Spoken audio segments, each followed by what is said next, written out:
धन्यवाद। यहाँ मंच पर उपस्थित आदरणीय श्री सज्जी नारायण जी, मुख्य वक्ता के रूप में उपस्थित अपने बीच में श्री सुरेंद्रन जी, और अभी इससे पहले बोल रहे थे आदरणीय श्री ब्रजेश उपाध्याय जी, उपस्थित मेरे सामने मित्रों और वेबिनार या और माध्यम से पूरे देश के सभी मजदूर भाइयों और बहनों। मित्रों, एक बात तो समझ में आ रहा है कि मजदूर चाहे तो कुछ भी कर सकता है। ये 3 पुस्तकें हमें इस बात को प्रदर्शित करती है कि मजदूर के अंदर जो रुचि होती है वो हर क्षेत्र में उसका उपयोग हो सकता है। ये पुस्तकों के लेखकों को बहुत बहुत शुभकामनाएं। और ये भी समझ में आता है कि आयु कभी पूरी नहीं होती, आप कभी भी कुछ भी काम कर सकते हैं। तो मेरी बहुत बहुत शुभकामनाएं। और भारतीय मजदूर संघ जिस ढंग से काम करता है हम सबको इस समझ में आता है। मैं यहाँ पर आकर संकोच में हूँ। आज के इस आपके आप सबका बहुत बहुत आपका अभिनंदन करता हूँ। और 19वें त्रिवर्षीय राष्ट्रीय अधिवेशन में मैं सबको, आप सभी को बहुत बहुत शुभकामनाएं देता हूँ। और जैसा मेरी जानकारी में आया, कल इस कार्यक्रम का उद्घाटन परम पूज्य आदरणीय माननीय सरसंघ चालक जी ने किया था। तो उनके भाषण के बाद मुझे लगता नहीं कि मैं क्या बोलूँगा। वास्तव में वो हम लोगों के लिए एक पाथेय है, और वो जो दिशा निर्देश दे गए वो हम सबको समझ में आना चाहिए, और हमको कैसे समाज में रहकर काम करना है, ये कल उनका दिशा निर्देशन हुआ है। तो मैं केवल इस समय जो दौर चल रहा है पूरे देश के अंदर, क्योंकि हमने लोकसभा का जो सत्र चला था इसमें एक बड़ा मजदूर क्षेत्र के में बड़ा परिवर्तन का काम किया है। ये बात सही है कि ये कोई तात्कालिक काम नहीं हुआ है। ये तो लंबी से चलने वाली प्रक्रिया थी, उसका एक हिस्सा है। तो मैं उसी के बारे में कुछ आपके बीच में बोलना चाहूँगा। तो आपने मुझे यहाँ पर बुलाया, मैं इसका बहुत बहुत आभारी हूँ। मुझको प्रसन्नता है कि आपने अपने बीच में मुझे बुलाया। और अब जैसा हमारी जानकारी में आया कि नए पदाधिकारियों का भी चुनाव किया जाएगा। बीते समय में आदरणीय श्री सज्जी नारायण जी और श्री ब्रजेश उपाध्याय जी लगातार, मैंने महसूस किया कि जब कभी भी आप लोगों से हमने बात की तो बिना संकोच के हमारे पास आए, और पूरी रुचि के साथ जो भी हमने बात की और कैसे इस संगठन के काम को आगे बढ़ाया जाए उसकी आपने हमेशा बात की और उपयुक्त सुझाव दिए। तो वास्तव में मैं हृदय से आभारी हूँ कि आप लोगों ने जो सहयोग दिया समाज और देश के हित में, और संगठन को जिस किस प्रकार से आगे बढ़ाया जाए। तो हर मुद्दे पर पूरी संजीदगी के साथ आप लोगों ने सारी बातें मुझे बताई भी और उसके सुझाव भी दिए, और प्रयास ये रहा कि कैसे हम पॉजिटिव रूप से एक सही कदम उठा सकें, उसके हिसाब से काम कर सकें। तो मुझे विश्वास है कि ये प्रक्रिया तो केवल आपस में बात करने की है। मुझे लगता है कि अब जो नया स्वरूप आएगा उनके साथ भी ऐसा ही तालमेल हमारा निरंतर बना रहेगा, और हम एक ही परिवार के हैं, और जिस प्रकार से काम कर रहे हैं वो सबको समझ में आता है। तो मुझे महसूस करता हूँ कि मैं निश्चित रूप से इस व्यवस्था के अंदर हम सब लोग के लिए जो काम मिला हुआ है हम उसके हिसाब से काम भी करेंगे, और देश के हित में, समाज के हित में जो कर सकते हैं, जो हम कर रहे हैं, उसके हिसाब से हम काम करते रहेंगे। हम सबका आपस का तालमेल, सहयोग बना रहेगा। कोई इसमें मुझे लगता नहीं कोई और कुछ इसमें ज़्यादा कहने की आवश्यकता है। मैं भारतीय मजदूर संघ की सराहना करना चाहूँगा। एक संगठन के रूप में कोविड-19 महामारी के कारण आ रही चुनौतियों का न केवल आपने सामना किया, बल्कि तकनीक का प्रयोग करके अपनी कार्य पद्धति को में आवश्यक बदलाव कर एक अच्छे ढंग से आप सब लोग निभा रहे हैं, हम सबकी समझ में आ रहा है। और ये राष्ट्रीय अधिवेशन इस बात का एक स्वरूप है कि व्यापक स्तर पर वीडियो कॉन्फ्रेंसिंग के माध्यम से आप इस कार्यक्रम को सफलतापूर्वक संपन्न कराने का काम कर रहे हैं। ये काम करने का जो तरीका है ये हम सबकी समझ में आता है। मित्रों, मैं आपको बताना चाहूँगा कि माननीय प्रधानमंत्री जी के नेतृत्व में हम भी इस आपदा के समय को अवसर में बदलने की दिशा में काम कर रहे हैं। इस क्रम में बिना रुके निरंतर इस काम में कैसे हम आगे बढ़ें और श्रमिक के कल्याण के लिए काम कर सकें, उस काम में रुचि के हिसाब से काम कर रहे हैं। मित्रों, मेरा मानना है कि श्रमिक हमारे राष्ट्र के निर्माता हैं और हमारा कर्तव्य है कि हम इन राष्ट्र निर्माताओं की हर प्रकार की सुरक्षा, सुविधा तथा कार्य करने के लिए बेहतर वातावरण प्रदान करें। हम जानते हैं आदरणीय बाबा साहब भीमराव अंबेडकर जी संविधान सभा से पहले से ही मजदूर क्षेत्र को जो देख रहे थे, जो प्रक्रिया उन्होंने शुरू की थी और श्रमिकों के जीवन को बेहतर बनाने के लिए उन्हें उचित जीविका मिले, काम करने के लिए एक सुरक्षित वातावरण मिले, श्रमिकों को व्यापक सामाजिक सुरक्षा, महिलाओं को समान वेतन और मातृत्व लाभ मिले, इस दिशा में जो पहल की थी, उस पहल में आदरणीय मोदी जी के नेतृत्व में हम लोग एक सही दिशा में आगे बढ़ने का काम कर रहे हैं और वो हम सबको समझ में भी आ रहा है। मैं इतना ही कह सकता हूँ कि 2014 के बाद से हमने सत्यमेव जयते के साथ श्रमेव जयते को भी जोड़ने का जो काम किया है, वो एक सबकी समझ में भी आ रहा है कि हम एक जिस ढंग से काम कर रहे हैं और हमारी प्रतिबद्धता कितनी श्रमिक भाई बहनों के साथ है, ये पिछले 6 वर्षों में हम लोगों ने जो कदम उठाए हैं उससे हम सबकी समझ में भी आ रहा है। मैं इसलिए कह रहा हूँ कि पिछले वर्षों में मैं किसी की कोई आलोचना या पक्ष की विपक्ष की बात कहना नहीं चाहूँगा, पर हम बात तो असंगठित क्षेत्र के श्रमिकों की खूब करते आए, पर उनको एक प्रैक्टिकल स्वरूप मिले, शायद ये बोलने के बाद पिछले वर्षों में इस ओर पूरा ध्यान नहीं दिया गया। पर असंगठित क्षेत्र के श्रमिकों को प्रधानमंत्री जी ने रुचि दी और फिर जो काम शुरू किए वो वास्तव में हम सबकी समझ में आता है। और जब हम बोलते हैं तो कोई इसमें विपरीत नहीं बोलता है कि असंगठित क्षेत्र के श्रमिकों को प्रधानमंत्री श्रमयोगी मानधन योजना के माध्यम से पेंशन देने का कार्य, महिलाओं के मातृत्व अवकाश को 12 सप्ताह से बढ़ाना 26 सप्ताह करना, ये दुनिया के कुछ ही देशों में है, ये हम सब इस बात को समझते हैं। और महिलाओं को खदान क्षेत्र में काम करने का अधिकार देना। मुझे ध्यान है कि मैं 1.5 वर्ष पहले जब धनबाद गया था और वहाँ पर माइनिंग क्षेत्र में काम कर रहे बच्चे, लड़कियाँ हमको मिले कि साहब हम माइनिंग इंजीनियरिंग करते हैं और हमको माइंस में काम करने की नौकरी नहीं मिलती है, नाइट में काम करने की नौकरी नहीं मिलती है। हमने अपने यहाँ देखा तो हमें लगा कि बात उनकी सही है। आदरणीय प्रधानमंत्री जी को हमने आग्रह किया कि भाई जो लड़की माइनिंग इंजीनियरिंग में कोर्स करती है और रात्रि में काम करना चाहती है तो हम सुरक्षा दें और उसको नौकरी के अवसर दिए जाएं।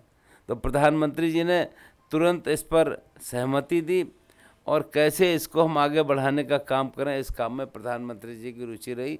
अब लड़कियां माइंस में भी काम कर सकती हैं और रात्रि की शिफ्ट में भी काम कर सकती हैं, बशर्ते उनको एम्प्लॉयर आवश्यक सुरक्षा प्रदान करने का काम करें। तो देश में प्रधानमंत्री रोजगार प्रोत्साहन योजना के माध्यम से फॉर्मल रोजगार को बढ़ावा देना, श्रमिकों को भविष्य निधि तथा कल्याण योजनाओं की पोर्टेबिलिटी सुनिश्चित करने के लिए आवश्यक कदम उठाना, ESIC की सुविधाओं को विस्तार करना, इसी प्रक्रिया को आगे बढ़ाते हुए श्रम सुधारों का काम आरंभ किया। मुझे ध्यान है पिछले कुछ दिनों में श्रमिक भाई बहनों से बातचीत करने के बाद ये समझ में आ रहा है कि श्रम कानून में सुधार में कुछ समस्याएं हैं। अब मैं इसमें कोई ज़्यादा विस्तार से बताना नहीं चाहूँगा, मुझसे ज़्यादा आप ही लोग भी जानते हैं कि कब 2002 में उस समय श्रम आयोग का गठन और श्री वीरेंद्र वर्मा जी की अध्यक्षता में श्रम आयोग ने सिफारिशें दी और अगले 10 वर्षों तक उसमें कुछ नहीं हुआ। हम इतना ही कह सकते हैं, वो सरकार के जो सरकार आई 2003-04 के बाद उसने इस ओर ध्यान भी नहीं दिया। ये हम सबको समझ में आता है कि काम करने का तौर तरीका पिछली सरकारों में कैसा रहा, इस पर कोई टिप्पणी करने की आवश्यकता नहीं है। पर हमें मानते हैं कि हमने क्या किया। 2014 में जब आदरणीय मोदी जी आए, उन्होंने इस ओर ध्यान दिया तो उन्हें लगा कि ये तो बहुत अच्छा उपयुक्त कदम है और हमने जो निर्णय लिए उसके परिणाम के साथ यहाँ पर आपके बीच में हम हैं कि चारों श्रम कानूनों का हमने जो सुधार करते हुए गठन किया था वो बन गए हैं और अब उसकी प्रक्रिया आगे चल रही है। मुझे विश्वास है आप और हम जो काम कर रहे हैं अपने देश के श्रमिक को एक बेहतर और सम्मानित जीवन देने के लिए काम कर रहे हैं और इसका एक सही लाभ मिलेगा। इसलिए हमारी सोच और उद्देश्य में एक समानता होने के कारण हम आपस में बैठकर किसी भी समस्या का समाधान कर सकते हैं और किसी भी भ्रम को दूर कर एक पॉजिटिव रिजल्ट निकालने की दिशा में काम कर सकते हैं। मित्रों, हम सब जानते हैं भारतीय मजदूर संघ दुनिया का सबसे बड़ा श्रम संगठन है और आपने हमेशा निस्वार्थ श्रमिकों की सेवा करने का कार्य किया है। मुझे पूरा विश्वास है कि वर्तमान समय में भी भारतीय मजदूर संघ पूर्णतया श्रमिक हित को ध्यान में रखते हुए लेबर कोड से संबंधित सही जानकारी श्रमिकों तक पहुंचाने का कार्य करेगा, क्योंकि वास्तव में ये एक ऐतिहासिक परिवर्तन हम लोगों ने किया है और ये आपके विश्वास और आपके सहयोग का ही परिणाम है। और वास्तव में इन कोड्स के माध्यम से श्रमिक कल्याणकारी योजनाएं हमारी सरकार जो लाई है उन्हें आपके साथ हम साझा करते हुए मित्रों, इस राष्ट्रीय अधिवेशन का जैसा जानकारी आया है कि मुख्य विषय सुरक्षित आजीविका और सुखी परिवार। मैं आपको बताना चाहूँगा कि लेबर कोड्स के माध्यम से हमने अपने श्रमिकों के लिए सुरक्षित आजीविका देने का कार्य 73 वर्षों में पहली बार किया है। न्यूनतम मजदूरी का कानूनी अधिकार सभी 50 करोड़ श्रमिकों को मिले, ये पहली बार देश में हुआ है। मुझे ध्यान है कि हम पहले 40 करोड़ की बात ही नहीं करते थे, केवल संगठित मजदूरों की बात करते थे। लगता था कि केवल 10 करोड़ संगठित मजदूर ही सब मजदूर हैं, पर वास्तव में इसके अलावा 40 करोड़ तो 50 करोड़ मजदूरों की हम चिंता करें तो ये समझ में आता है। मित्रों, श्रमिकों को एक सुरक्षित कार्य का वातावरण देने के लिए OSH कोड के प्रावधान लाए गए हैं।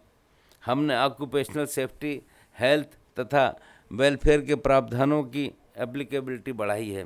OSH कोड के प्रावधान जो वर्तमान में केवल factory, dock, mines, construction, plantation, bidi, cigar और मोटर ट्रांसपोर्ट में काम कर रहे श्रमिकों पर ही लागू होते थे, अब वो IT तथा सर्विस सेक्टर सहित सभी सेक्टर के संस्थानों पर समान रूप से लागू होंगे।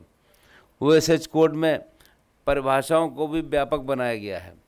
मनोरंजन के क्षेत्र में सिने वर्कर्स की सीमित परिभाषा की तुलना में हमने श्रम कानूनों के दायरे में अब सभी प्रकार के मनोरंजन माध्यम के श्रमिकों को लाने के लिए ऑडियो विजुअल वर्कर्स की परिभाषा का प्रावधान भी किया है। इसी प्रकार पत्रकारिता के क्षेत्र में भी डिजिटल मीडिया और इलेक्ट्रॉनिक मीडिया इत्यादि में कार्य करने वाले पत्रकारों को भी वर्किंग जर्नलिस्ट की परिभाषा में शामिल किया है।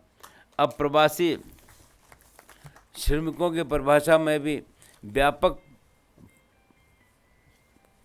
हमने व्यापक बनाया है। इस विषय में मैं स्पष्ट करना चाहूँगा, अभी तक के श्रम कानूनों में प्रवासी मजदूर की परिभाषा में केवल वे ही श्रमिक आते थे जो एक ठेकेदार के माध्यम से एक राज्य से दूसरे राज्य में लाए जाते हैं। यूएसएच कोड में प्रवासी मजदूरों की इस परिभाषा को और व्यापक बनाया गया है, जिससे कि अब सभी प्रवासी मजदूर जो एक राज्य से दूसरे राज्य में आते हैं उनका वेतन निर्धारित सीमा से कम है। ये वो सभी प्रवासी श्रमिक की परिभाषाओं के दायरे में आएंगे तथा उन्हें सरकार की कल्याणकारी योजनाओं का लाभ भी मिल पाएगा। मित्रों, मैं आप सभी को ये भी बताना चाहूँगा कि हमारी सरकार प्रवासी मजदूरों के प्रति बहुत ही संवेदनशील है तथा उनके कल्याण के लिए बहुत से प्रावधान यूएसएच कोड में किए जा रहे हैं। इसके अंतर्गत प्रवासी मजदूरों का एक डाटाबेस बनाया जाएगा, साथ ही उनके कल्याणकारी योजनाओं की पोर्टेबिलिटी को सुनिश्चित किया जाएगा। इसके अलावा प्रवासी मजदूरों को भी अपने मूल निवास स्थान से आने जाने के लिए साल में एक बार एम्प्लॉयर द्वारा आने जाने के लिए यात्रा भत्ता भी दिए जाने का प्रावधान किया गया है। इसके अतिरिक्त ओएसएच कोड के दायरे में आ रहे श्रमिकों को एक निश्चित आयु के बाद निःशुल्क एनुअल हेल्थ चेकअप का अधिकार दिया जा रहा है। हमारी जानकारी में आया कि हेल्थ चेकअप होता ही नहीं है, और जब कोड ऑन वेजेस पास किया तो जब इस बात का हमने उल्लेख करा तो लोगों का आश्चर्य हुआ कि भाई ये आप क्या कह रहे हैं। तो अब हमने तय किया है हेल्थ चेकअप होगा और ये श्रमिक के प्रिवेंटिव हेल्थ केयर को बढ़ावा भी मिलेगा, और पहली बार एम्प्लॉयर के माध्यम से साल में एक बार एक निश्चित आयु के बाद करने का किया गया है। यूएसएच कोड में पहली बार सभी श्रमिकों को नियुक्ति पत्र देने का कानूनी अधिकार दिया जा रहा है। जब हम ये कहते हैं तो लोग आश्चर्य करते हैं, ये आप क्या कह रहे हैं। हमने कहा कि भाई अभी तक असंगठित क्षेत्र में कहीं पर भी मजदूर के लिए ये तय नहीं है कि वो काम कर रहा है और क्या काम कर रहा है और कब से काम कर रहा है। तो ये वास्तव में पहली बार ये ऐतिहासिक परिवर्तन करने का काम हम लोगों ने किया है। मित्रों, वर्तमान में श्रम कानूनों में दुर्घटना की स्थिति में जुर्माने की राशि पूरी तरह से सरकार के खाते में जाती है। इसका श्रमिकों को कोई लाभ नहीं मिलता, परंतु अब हम इस नए कानून में पीड़ित श्रमिक को जुर्माने की राशि का कम से कम 50% उसे अन्य लाभों के साथ दे पाएंगे। अब हम जैसे पता चला तो हमने कहा कि भाई एक्सीडेंट हो जाए, दुर्घटना हो जाए और अगर मुकदमा चलने में अगर कोई जुर्माना पड़ता है तो सारी की सारी राशि भारत सरकार के खाते में जाती थी। अब ये तय पहली बार हुआ है कि उसकी कम से कम आधी राशि तो उस मजदूर या उसके परिवार को मिलेगा, और बढ़ भी सकती है ये राशि आगे समय के हिसाब से विचार करने की बात है। वास्तव में एक बड़ा कदम है इसका। एक अगर ऐसी कहीं दुर्घटना हो जाती है मजदूर के साथ तो उसको लाभ मिलेगा। मित्रों, मैं ये बताना चाहूँगा हमारी सरकार अपनी जिम्मेदारी समझती है, जिससे अपने अच्छे समय में देश के विकास के लिए योगदान दिया है, उसके कठिन समय में चाहे बीमारी हो, दुर्घटना हो, बेरोजगारी हो, वृद्धावस्था समस्या का सामना करना अकेला नहीं छोड़ेंगे। इसलिए अपने देश में धीरे धीरे यूनिवर्सल सोशल सिक्योरिटी प्रणाली की व्यवस्था करने का हम लोग प्रयास कर रहे हैं। मित्रों, वर्तमान में संगठित क्षेत्र में श्रमिकों को सामाजिक सुरक्षा प्रदान करने के लिए कर्मचारी राज्य बीमा निगम और कर्मचारी भविष्य निधि संगठन अपनी महत्वपूर्ण भूमिका निभा रहे हैं। अब हमारा उद्देश्य है कि सामाजिक सुरक्षा के दायरे में सभी 50 करोड़ श्रमिकों को लाया जाए। इस उद्देश्य की प्राप्ति के लिए सामाजिक सुरक्षा कोड के अंतर्गत हमने प्रयास किया है कि ईएसआईसी के अंतर्गत मिलने वाली सामाजिक सुरक्षा को असंगठित क्षेत्र के श्रमिकों तक भी पहुंचाया जाए। इसी अनुक्रम में ईएसआईसी के विस्तार के लिए निर्णय लिया गया है। इसकी सुविधाएं देश के सभी 740 जिलों में दी जाए। हमें ध्यान है जब प्रधानमंत्री जी को हम लोग मिलने गए तो जब हमने कहा ईएसआईसी की सुविधाएं, हमने कहा कि हम तो आधे जिलों में भी देश में दे पा रहे हैं। बोले मजदूर तो पूरे देश में है, सारे जिलों में क्यों नहीं दे रहे हैं। तो हमने बताया कि प्रक्रिया है। बोले नहीं, हम चाहते हैं कि पूरे देश में हर मजदूर को सुविधा मिले, और इसलिए अब उसके तहत एक योजना बनाते हुए हर ज़िले के अंदर ये सुविधा मिले और आसानी से मजदूर को मिले, ये हमारी चिंता की बात है। अब जैसे वर्तमान में वो इनकी सुविधाएं देश के सभी 740 जिलों में दी जाएंगी। वर्तमान में ईएसआईसी की सुविधाएं केवल उन संस्थानों को दी जाती हैं जिनमें 10 या उससे अधिक श्रमिक कार्य कर रहे होते हैं। सामाजिक सुरक्षा कोड में अब ये प्रावधान किया गया है कि हैजार्डस जोखिम वाले क्षेत्रों में कार्य कर रहे संस्थानों में ईएसआई की सुविधा जहां पर एक भी श्रमिक काम कर रहा होगा वहां मिलेगी, और जहां पर अगर एम्प्लॉयर कम मजदूर भी है और वो लिख कर देता है तो वहाँ भी ये सुविधा देने का काम हम करेंगे।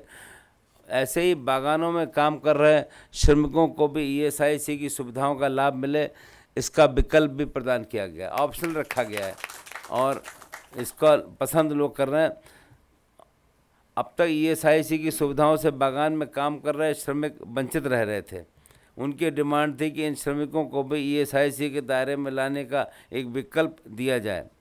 असंगठित क्षेत्र और गिग तथा प्लेटफॉर्म वर्कर्स को भी ईएसआईसी के दायरे से योजना बनाने का प्रावधान किया जा रहा है। इसके अतिरिक्त ऐसे संस्थान जहां 10 से कम श्रमिक काम कर रहे हैं,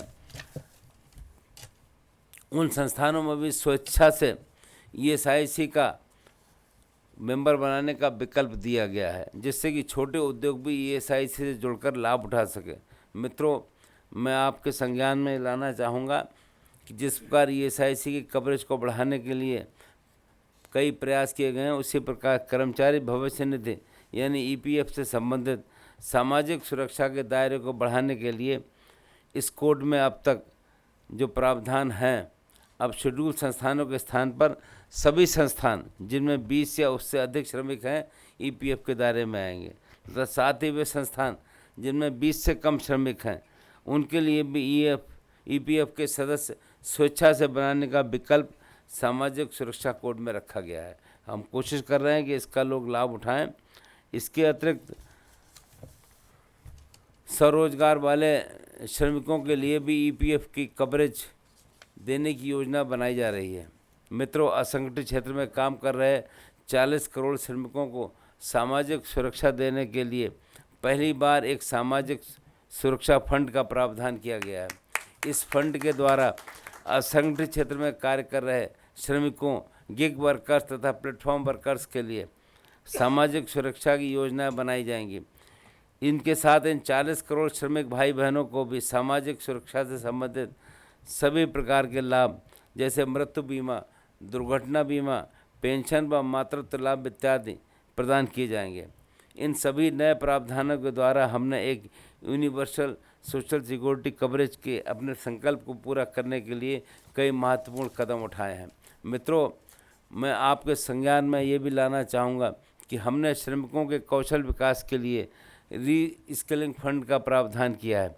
इस फंड के माध्यम से किसी श्रमिक की नौकरी छूट जाने पर उसे दोबारा रोजगार मिलने में सहयोग करने के उद्देश्य से उसकी कौशल के विकास की व्यवस्था की गई है। इसके लिए उसे रिट्रेंचमेंट कंपनसेशन के अतिरिक्त 15 दिन का वेतन री स्किलिंग फंड के रूप में भी दिया जाएगा, जिससे वो दोबारा रोजगार पाने के लिए अपने कौशल का विकास कर सके। मित्रों, स्वतंत्रता के 73 वर्ष के बाद हम अपने श्रमिकों के लिए सही मायने में एक पारदर्शी, निष्पक्ष तथा श्रमिक कल्याण हेतु व्यापक व्यवस्था दे पाएँ, ऐसा हमने प्रयास किया है। इन कानूनों को बनाने में आप सभी की भागीदारी कदम कदम पर हमें मिली है तथा मुझे विश्वास है आगे भी इन कानूनों को बेहतर बनाने के लिए, क्योंकि अब इसमें बहुत सी बातें हमने नियमों के लिए छोड़ दी है, क्योंकि कानून में परिवर्तन के लिए कि फिर लोकसभा के दोनों सदनों में जाएं, पास करें और क्या स्थिति रहे। अब हम व्यवस्था कर रहे हैं कि इसमें आप सबकी भूमिका बहुत महत्वपूर्ण है।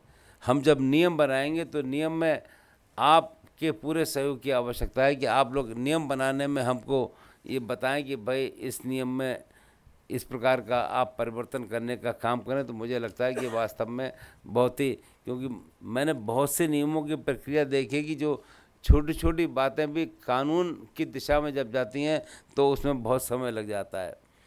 तो इसमें सहयोग और मार्गदर्शन आपका हमको मिलेगा, ऐसा हमारा विश्वास है।